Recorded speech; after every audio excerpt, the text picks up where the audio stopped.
Ito guys, nagpasilong ko sa mga kambing guys. Yan, pinantali ko sila guys. Kaya lang pagkatali nila guys, hindi sila mag kaabot guys, dahil kagabi guys nagapos yung isa na natalian yung lubid sa isang kambing. Yung tali nito guys, nakatali sa paa doon, kaya kailangan yan nakasukat guys, hindi sila magkaabot para ano sila guys. Yan guys,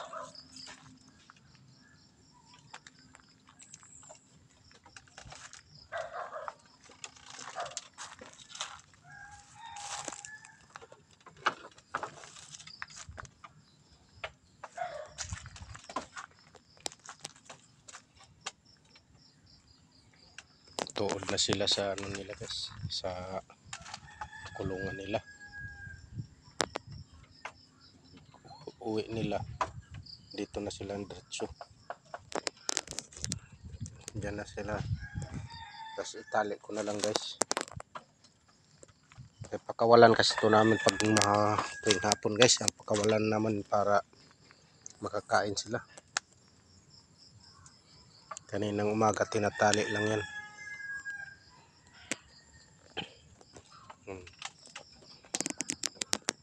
Nasadya talaga tong kulungan nila guys para na mauwian nila. Kung wala silang mauwian guys, andoon sila sa bahay. Aakyat pa yan sa bahay guys. Yan, andyan na sila sa bahay nila. Yun.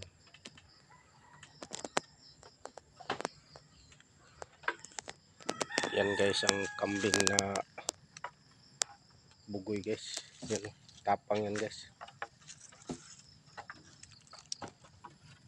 Yan. Biglain ka na lang yan guys. Yan.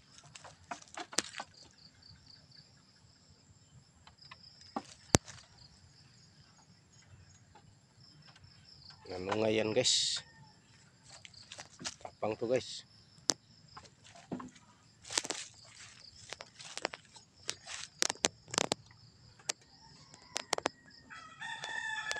Madali lang pala itong mga kambing guys. Yan, mga buntis na naman yan guys. Oh. Ito yung isa.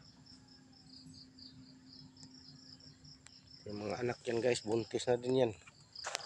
Yun o, yung maliliit.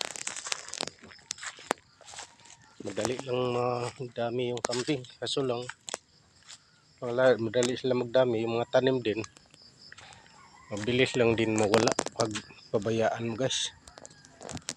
Yung mga saging, kainin nila. Yan, pagpabayaan mo yan, yung mga maliliit na saging, hinakain nila.